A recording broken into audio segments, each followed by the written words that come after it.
Good, Chief. All right. We'll go ahead and call this meeting to order. It's 2:01. Can I have a roll call, please? Chief Thornton, Here. Chief Allen, designee for EMA, Ms. Hempfling. Here. Lillian Pike. Here. Dee Dee Hayes. Okay.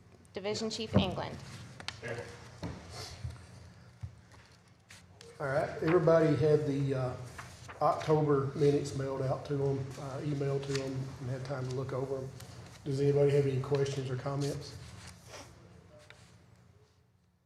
All right, I have a motion to accept those. So moved. Got a motion, to have a second? Second. Motion and a second. Roll call, please. Okay, Hempfling. Here. Pike. Aye. All right, motion carried. Under old business, we was going to talk about first response and their truck mileage, but first response doesn't have a representative here today. So I guess that we'll put that on the agenda for the next ARB meeting. Since no other old business, we'll go on to new business, complaint number 2021-11. Chief England. Yes, sir, that was a complaint about the first response that filed against, or the hospital filed against the first response for extended times of transfers. That's been settled and talked about, and there's really nothing we can actually do about that due to the nature of the beast. And first responses, billing procedures, I guess you could call it. All right. Next in the new business is a penalty for provisions for refusal to supply information. Chip, would you? Sure. discuss that? We talked last time, and there's been an issue of what to do. There's been several instances in the last few months, maybe going back longer than that, where the EMS coordinator has requested information from first response, and there's either the answer's been no, we're not going to answer it, or just crickets. And so we were looking into ways to make failure to respond at all punishable. The section that most closely deals with it is section 3-44, paragraph or subparagraph V, and that provides for when somebody, when a provider or someone representing a provider fails to respond or either gives false or misleading information to the ARB or refuse to provide information to the ARB when requested, that can be a violation under 3-44. So there's two options. Either one of them we can do, but I wanted to get guidance from the board how they would like to proceed. Since failing to respond to a request by the ARB is already covered, it's possible that when the EMS coordinator can't get an answer, that the ARB would be told they couldn't get an answer, the ARB requests it, and then if it's not answered, then there's discipline. The benefit to that is we don't have to change the ordinance to do it. The downside of that is if the EMS coordinator asks tomorrow for some information and doesn't get it, it's going to be next month before the ARB can act, and the nature of the investigations that the EMS coordinator undertakes, waiting 30 days to get an answer to move forward is going to first violate some of the time standards that are required, and second, make it very difficult to follow up on anything because so much time has passed. The other option is to amend that paragraph only and add after ambulance regulatory board, so providing false or misleading information to the ambulance regulatory board or EMS coordinator, or refusing to provide information when requested by the ambulance regulatory board or EMS coordinator, would make that be punishable earlier, and it would save a step. But that would also require amending the ordinance just for that. It's an easy fix to make that in the ordinance, but there'd be time involved. And so my question, and that, just general feedback from EMS coordinators, and the board, is which one would you like to go with, and either one of them is doable. Does it have a penalty stated for either one of those? If they don't? It's the catch-all provision, for, that is under the criminal provision, but if you get charged with one of those, there's also financial and point penalties go along with that. But it's in the section that deals with, criminal penalties. But that's the closest one. We could add a separate one somewhere if you want to do that. That'd be a third option, but that's.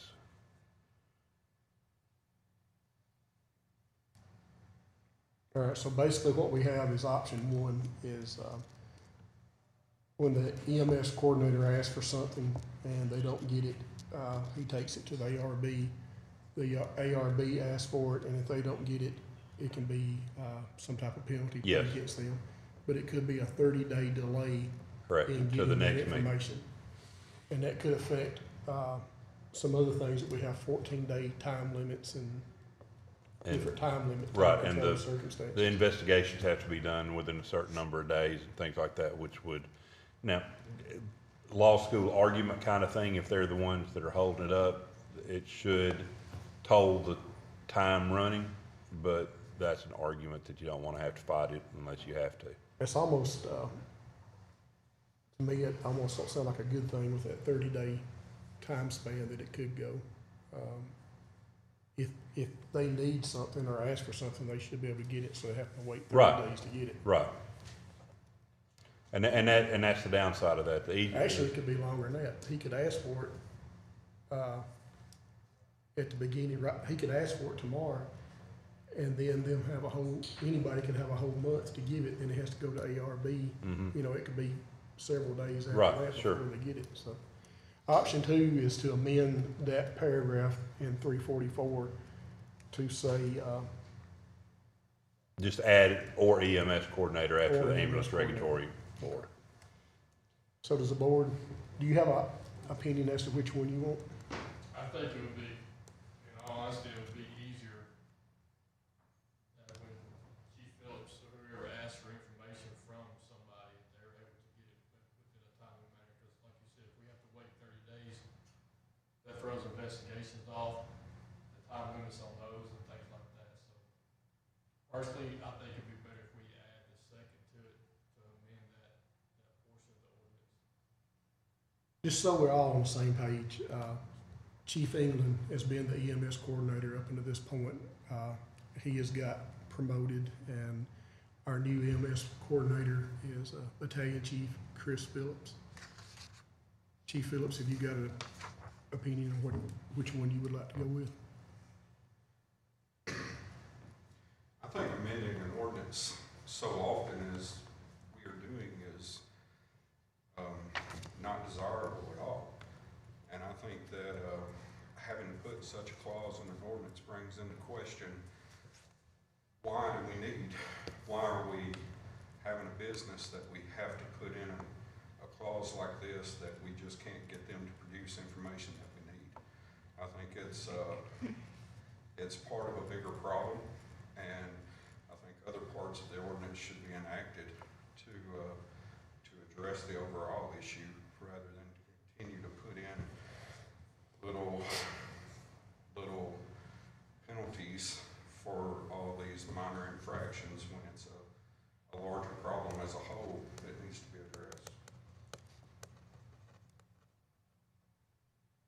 What do y'all think?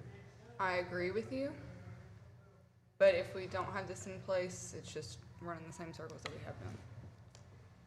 So I think if we add the latter and add the EMS coordinator, I think it'll benefit the most.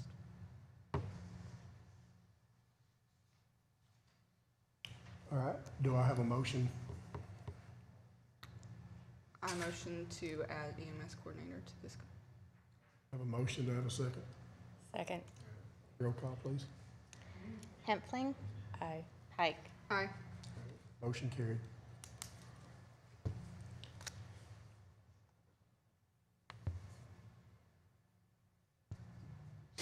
All right, under new business, the next item we have is the ARB Vice Chairman. Chief Allen had that position earlier, and then Captain Ward had taken over, and Captain Ward is retired. Chief Allen is going to take over the position on the ARB board again, and said he'd be willing to take on the position of Vice Chairman. So it's okay for us to go ahead and vote on that, Sure. even though he's not here. All right. Do I have a motion to elect Chief Allen as the Vice Chairman of the So ARB? moved. Got a motion, do I have a second? Second. Got a motion, second, roll call. Hempling. Aye. Pike. Aye. Yeah, motion carried. We'll congratulate Chief Allen next month when he comes back. All right, next item on the new business is Decatur Morgan EMS proposed response plan. Tyler, are you going to give a presentation on that? So I had sent this to Chief England, I believe he sent that to all of you. So what we're wanting to do is we're proposing that the city would allow us to utilize advanced EMTs and actually recognize them as an advanced truck. Also, currently we have one quick response vehicle. We have another one that should be here end of this week, first of next week, that our shift supervisors will be in once we get all of them in place. What exactly is a quick response? So a vehicle? quick response vehicle would be similar to the fire department's battalion chief. They'll be in an SUV. They'll have all the same equipment that an ambulance would have, mainly with the exception of a stretcher. They wouldn't be able to transport a patient, but they would be able to get there, start ALS level care, and it'll be staffed with a paramedic or a critical care paramedic. So, you know, you have 3 levels that the state recognizes. You have a basic level, an advanced level, or intermediate level, and a paramedic level. Currently, the city recognizes basic trucks and medic trucks. We're wanting to add the advanced truck in there to be staffed with the minimum of 1 advanced EMT or 2 advanced EMTs and an EMT basic. Those units would be able to respond to Alpha, Bravo, Omega calls, as well as Charlie calls, with the exception of a chest pain or a stroke. An advanced unit could respond to all non-emergency transports, any inter-facility transport that comes in. Our shift supervisor would need to be contacted to make sure that that would be something that that unit can handle, because an advanced unit can't handle a cardiac monitor. It's not in their scope of practice currently. And if an advanced unit was the only unit available, they would be dispatched on any call with our QRV, with our paramedic supervisor on board to go with them. That way, if it did need a paramedic level of care, that paramedic could get out of their SUV and ride in with them. And that's what we're proposing to do. This wouldn't be in lieu of a medic truck. It would be to supplement those trucks, to keep our medic trucks in service longer. You know, 911 uses a system that is really designed for a tiered response, and we actually want to utilize that tiered response.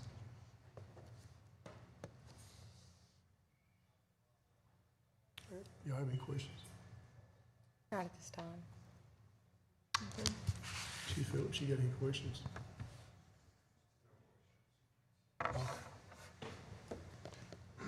One thing, I would want them to, because I know we've had issues with the request for an advanced truck before, and if it's beyond my scope, if they can decipher what has been asked for in the past compared to what's been asked for now, to determine whether it's a new thing or something that we've rejected before. The biggest concern is I think it would take ordinance rewrite or an ordinance modification, because ordinance defines medic and basic trucks and does not allow for an advanced truck. So that, Right, and we kept it out on purpose, but and we've not put it back in. But if there's a difference, that's my biggest concern, which I've already voiced my opinion on rewriting ordinance or modifying an ordinance, but it's kind of the semantics. I've already talked to Tyler about this. He understands my stance on it. The biggest problem in Alabama with the advanced scope of practice is the cardiac monitor. I think they did a great job when they created the advanced scope of practice, and it serves well for a first response level, and unfortunately, they missed the boat when they left out cardiac monitoring for that. Running an advanced truck for the provider can be accomplished under our system if we just maintain that service identification as a BLS truck. They can put an advanced provider on that truck, staff that or equip that truck for an advanced level of care, but we would just treat it as an advanced truck. That advanced EMT could still practice as an advanced EMT. It would be sent to basic level calls through the triage system, which would still equal the scope of practice as it is. It could still be sent to the Charlie calls if there were no ALS trucks available, paramedic with the supervisor chase vehicle. And it would work just like his plan is outlined. The only difference would be the designator for the classification in the city and the ordinance on the radio in the computer would still be basic to whatever, rather than advanced to whatever. And then, I wouldn't see a problem with. I think that's the future. I think we have to start utilizing until we can do something about the paramedic shortage that we have. We're going to have to start utilizing these trucks better, and I hope we can start working with both providers and the 911 system to find some relief for what we're seeing. And this is the answer. But unfortunately, with jumping through the hoops on changing the ordinance and some of the other hurdles that we would have to go through, I don't know if it's worth all of that just to change the call sign to advance from basic. I do have a question. For this situation, you have your QRV that is going to back up your advanced truck in case of strokes and chest pain. How many QRVs do you have in one shift? Is there just one that's going to be available, or two or three? Because if you run into, leading on, the question being if you have a stroke and a chest pain come in at one time, are the fire department going to be left in the same position where they're having to let go of their medics to facilitate transport? Or? Right. So the first answer to that question, so during the day, Monday through Friday, there would be two. Because I have one that I drive, and then the shift supervisor will have one. After 5, there would be one that the shift supervisor would have, and then on the weekends there would be one. So yes, you're right. There could be that instance where it would fall into the same way it is now when a basic unit goes to a call, the paramedic would have to ride in with that. But I feel like it would cut that down. Like Chief Phillips was saying a second ago, you're right, you could definitely leave it that way. I think that would cause some confusion if you took away that advanced designation, because when they get dispatched as a basic unit, the fire department's going to be expecting 2 EMT basics to be on that truck, not an advanced and a basic. Also, you're taking away their ability to be able to respond to Charlie level calls by themselves. And then that's going to add confusion to dispatch, having to decipher, is that an advanced EMT on that truck today, or is it a basic truck on that truck today? Because in advanced, we feel like the only calls they shouldn't really be able to run to by themselves would be a chest pain call or a stroke call. We're here to work with you and do what's best. This is just our proposal as to what we would like to be able to do. Even if it was on a trial basis during the day when we do have 2 QRVs here to see how it works. I feel like I know the answer to this, but have y'all talked to first response about this at all, since it would affect both of you? I have not. I know they've approached us for several years asking, and I think Chief England has asked them to propose, and they've never offered proposals. I think the same offer has been extended to them as has been extended to Decatur Morgan, and they've never come through with a proposal. So this is a pretty big change, and it's going to affect.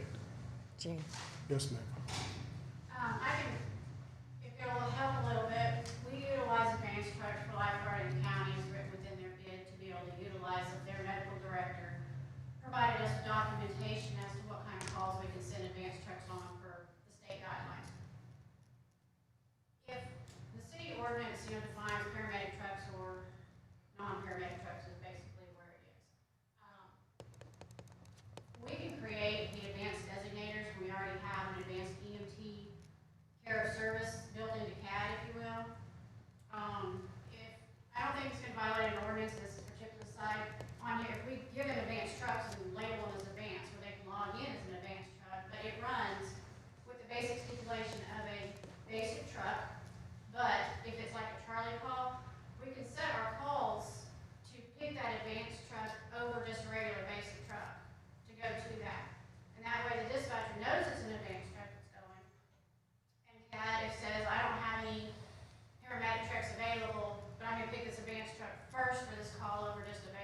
does say that we have ALS and BLS trucks.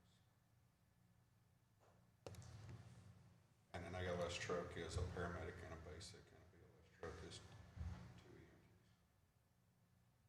How would that play into when you have, if they respond in the city, Decatur Fire is on scene too?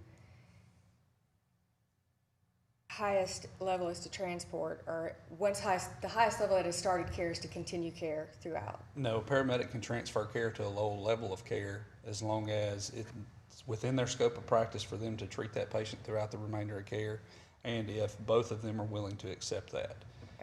Some of our policies specific would be that if our paramedic supervisor responds with them, they would have to contact med control to make sure med control was okay with that lower level of care transporting them. So there's medical oversight with what you're, okay.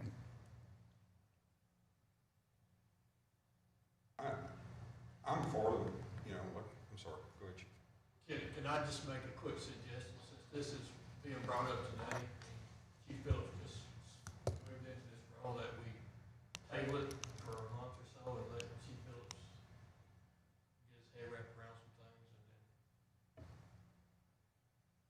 and then. That's what I was. Since there's some CAF work that needs to be done and some other things, and we can work with Chip on wording of the ordinance if need be, or if not, if I'm wrong about that. And My gut is that we're gonna need to change the definitions in the ordinance to do it. I mean, I'll look for a way to do it differently, but I think that's where we would have to come down. And we'd have to be pretty specific on the definitions of what advanced is, and that, because that's also been debated in the past. That's pretty well what I was going to say a while ago is we're in a time of change between Chief England and Chief Phillips. We're missing 2 board members.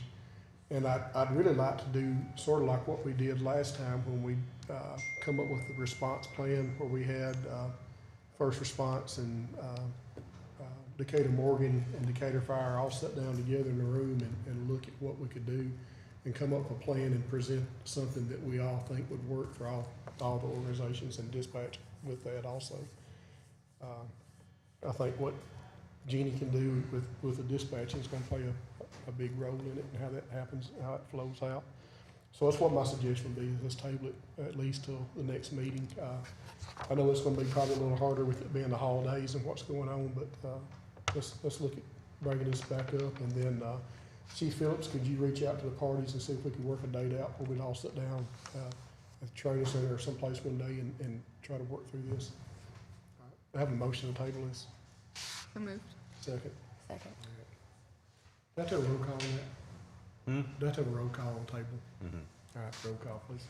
Hensling, Aye. Hike, Aye. All right, it passed.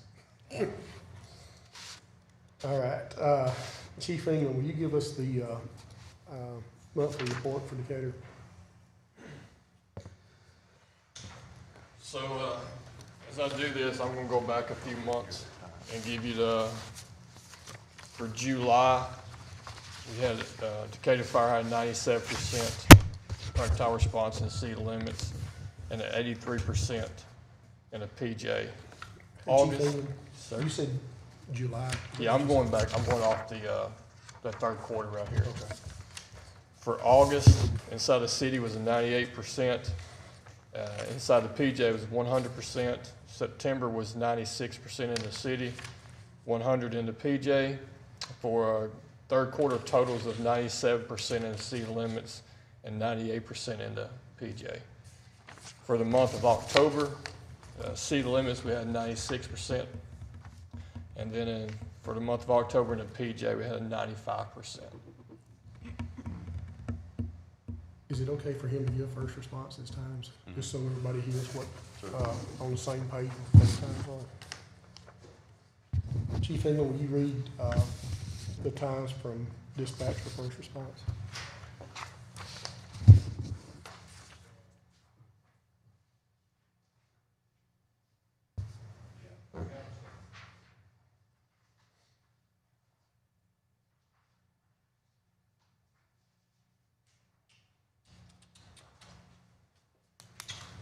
I'm gonna kind of do the same thing I just did with that. First of all, I'll give you the third quarter for first response in 2021. In July, for the city limits, they had a 92%. For the PJ in July, had 83%. August totals in the city limits was 64%. In the city limits, 78% in the PJ. For September, had a 55% in the city limits and an 80% in the PJ. Also during this time is in August, is when the city council voted to include roll calls against their frac tile response times. So for the third quarter, city limits first response had a 68% frac tile response, and then for the PJ, they had 80%.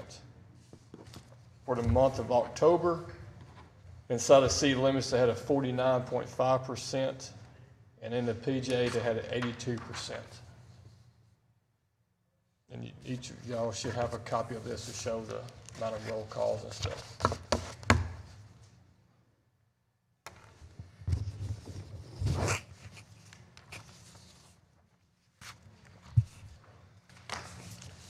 Tyler, you give Decatur Morgan's. So as you know, we didn't actually start running 911 calls as part of the system until 4 p.m. on the 12th. With that, we had 93 calls that were not canceled prior to our arrival. 12 inside the city limits, this is. 12 of those were over the time standards for a total of a 79%. That was because there was 11 calls that was rolled.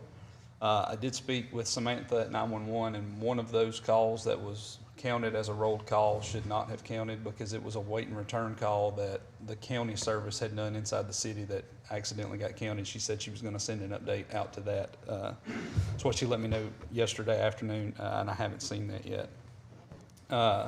So we had a 79% in the city. In the PJ, we had 8 calls that were not canceled. 2 of those were over that time limit. That counted as a 75% for our response time in the city, or in the PJ. Big, any questions?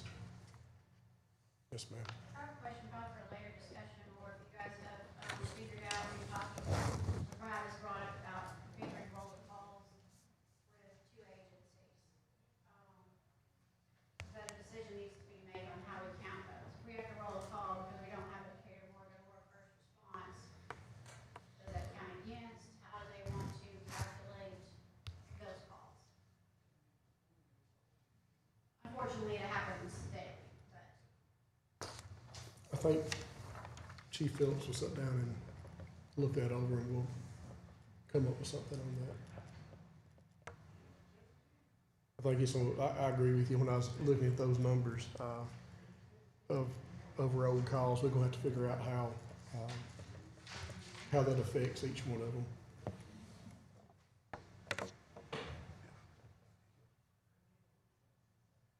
All right, that's the monthly reports. Our next on the next on our agenda is discipline reviews. First Response appealed their 2020 fourth quarter penalty to the city council, and it got moved to the November 15th. Is that correct, Chief England? It's in December now? Okay. Well, they have appealed it and it got moved, and I'll check on the exact date of that, but it comes up to city council for their vote as to uphold the penalty, to reduce it, or not to give them that penalty. All right. Does anybody have anything further they want to talk about? I have a motion to adjourn. First and second. All right, meeting adjourned at 2. Thank you.